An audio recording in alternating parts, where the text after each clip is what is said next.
Morning বন্ধুরা, বৃষ্টি ভেজা সকাল, নতুন দিন, নতুন ব্লগ। তো কেমন আছো সবাই? সবাইকে ওয়েলকাম জানিয়ে আজকের ব্লগটা শুরু করছি। আমাদের এখানে তো 2 থেকে 3 দিন ধরে কন্টিনিউ বৃষ্টি প্রায় চলছেই, মানে থামার নাম নেই।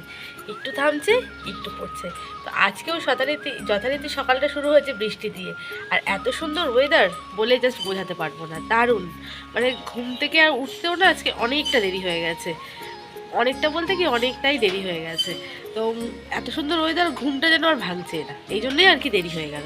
তো ওর বাবা যেহেতু আজকে খাবার নেবে না, আগে থেকে বলে রেখেছিল, তো ওই জন্য আর অতটা ঝামেলা ছিল না। আর যদি খাবার নিত তাহলে তো আমাকে ওটা করে দিতেই হতো।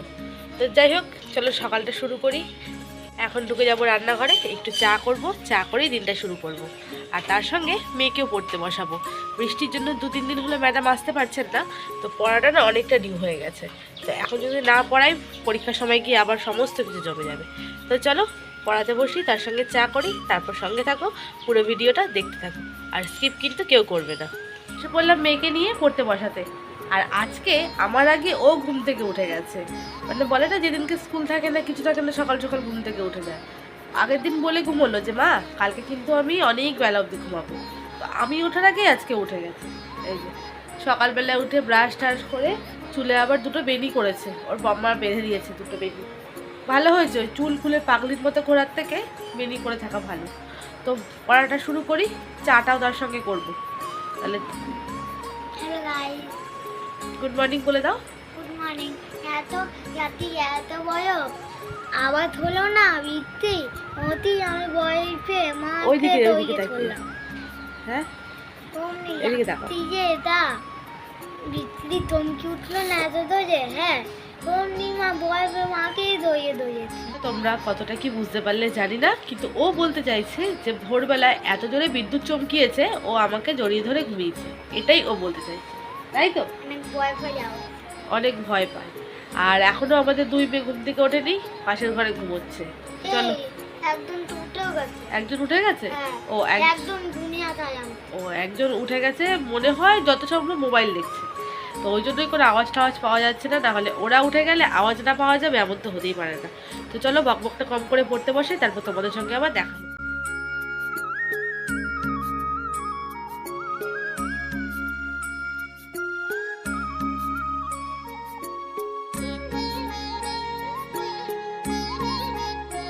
একে খাতায় লিখতে বসিয়ে চলে আসলাম রান্নাঘরে, চাটা তৈরি করে নেব। আর এখন না আমার এই শুকনো খোলায় চিড়ে ভাজাটা খেতে চায়ের সঙ্গে ভীষণ ভালো লাগে। তাই যখনই চা খাই অল্প করে চিড়ে শুকনো খোলায় ভাজা করে নিই। তো দেখো আমার চাটাও কিন্তু হয়ে গেছে। এবার কাপে কাপে ছেঁকে নেব সবার জন্য। সকালবেলায় দিদিভাই, আমার হাজব্যান্ড, দাদাভাই প্রায় সবারই খাওয়া হয়ে গেছে।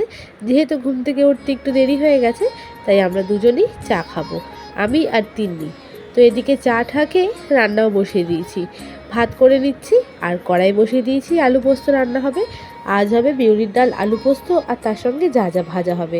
আর আমি কিভাবে আলু পোস্ত রান্না করি সেটাই তোমাদের সঙ্গে আজকে শেয়ার করব। তেল গরম করে নিয়েছি, আর কড়াইয়ের মধ্যে কেটে রাখা আলু টমেটোগুলো দিয়ে দিচ্ছি। আর কয়েকটা ডাঁটা ছিল ঘরে, তো সেইগুলো নষ্ট না করে পোস্তর মধ্যে দিয়ে দিচ্ছি। এখন যা সবজির দাম, কিছু জিনিস নষ্ট করতে গেলেই কিন্তু ভীষণ গায়ে লাগে। তো দিয়ে দিলাম অল্প নুন, দিয়ে নাড়াচাড়া করে কিছুক্ষণের জন্য আলু, ডাঁটা, টমেটো সব নরম হওয়ার জন্য ঢাকা দিয়ে দেবো। তো দেখো বন্ধুরা, ভাত আমাদের ফুটে গেছে, আর এদিকে আলুও কিন্তু বেশ খানিকটা নরম হয়ে এসেছে। এরপর এর মধ্যে দিয়ে দেব পরিমাণ মতন হলুদ আর সামান্য কাশ্মীরি লঙ্কার গুঁড়ো।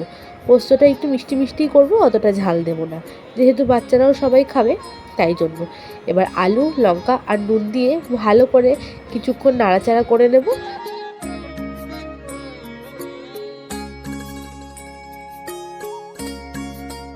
আলু আমাদের ভালো করে ভাজা হয়ে গেছে, আর ডাঁটাগুলো কিন্তু নরম হয়ে গেছে।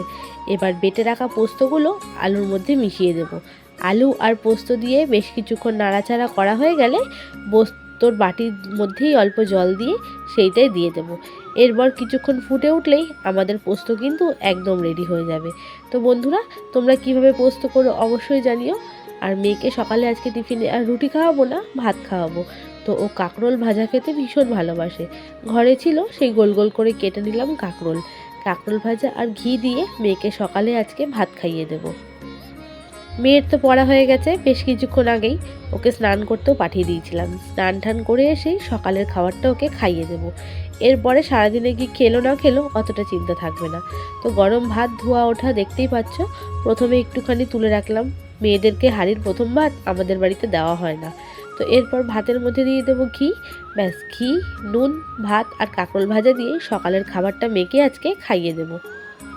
কোনো খুব একটা সবজি তো মেয়ে খায় না, তো কাঁকরোল ভাজাটা যেহেতু খেতে ভালোবাসে, এই সুযোগে যখনই খেতে চাই খাইয়ে দিই, না হলে কোনো সবজিই তো খাওয়া হবে না।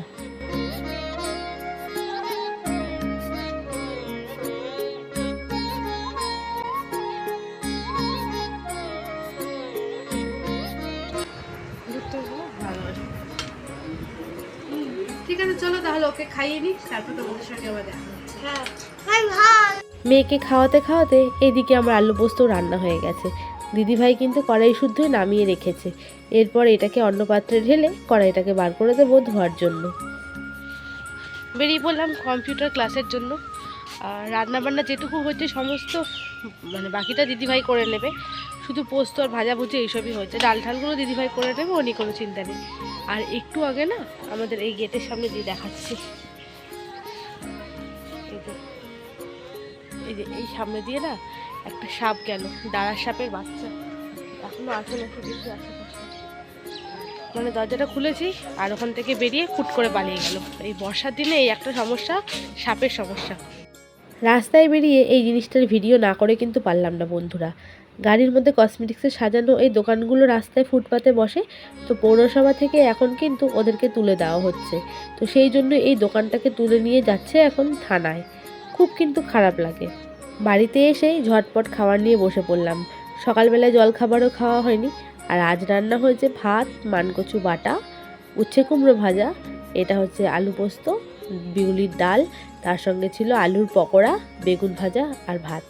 এটাই হচ্ছে আজকে সিম্পল মেনু আমাদের। গুড ইভিনিং বন্ধুরা, আবারও বেরিয়ে পড়ছি মেয়েকে নিয়ে ডান্স ক্লাসে। রবিবার দিন মেয়ের ডান্স ক্লাস ছুটি রয়েছে, তো সেই জন্য স্যার বলেছেন আজকে ক্লাসে নিয়ে যেতে। তো তখন যেহেতু বলেছি সাপ, আমার মেয়ে আমাকে এখন ভয় দেখাচ্ছে যে মা দেখো সাপ। তো আজকের দিনটা আমার এইভাবেই চলছে, একবার নিজে ক্লাসে যাও, একবার মেয়েকে ক্লাসে নিয়ে যাও। সকাল থেকে শুরু হয়েছে, রাত অবধি কত কি কাটবে না কাটবে জানি না। তো চলো ডান্স ক্লাসে যাই, মেয়েকে করিয়ে নিয়ে আসি। যেহেতু ওদের প্রোগ্রাম সামনে আসছে, তো ওই জন্য স্যার এখন আর কি ডিটেলসে করাচ্ছে। না হলে কটা দিন বাদই তো প্রোগ্রাম, এখন থেকে ঠিকঠাক করে যদি পারফরমেন্স না শেখানো হয় ওদের, অত বড় একটা অ্যানুয়াল শো হবে, তো সেইখানে যদি তখন একটু কিছু ভুল থুক থাকে তো স্যারেরই তো বদনাম না।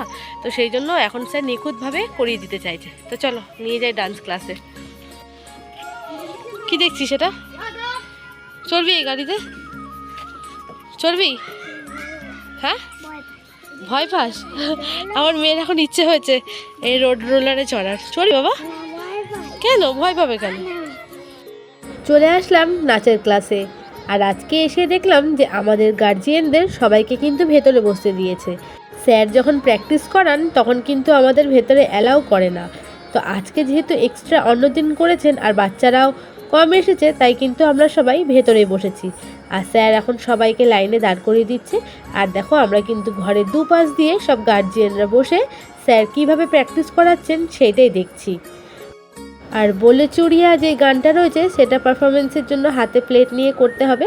তো সেইখানেই সানা হাতে প্লেট নিয়ে হাওয়া খাচ্ছে। সেইখানে গিয়েও ওর দুষ্টুমি কিন্তু কন্টিনিউ চলছেই। আর স্যার কিন্তু ওদের প্রপারলি লাইনে দাঁড় করিয়ে যাচ্ছে। যদি স্যার দেখতেন যে ওর এই দুষ্টুমি, ও কিন্তু বিশাল বকা খেত। তো যাই হোক, বকা খাওয়ার হাত থেকে আজকে বেঁচে গেল। বন্ধুরা, এখানেই ব্লগটা শেষ করছি। তোমাদের সঙ্গে দেখা হচ্ছে নেক্সট ব্লগে।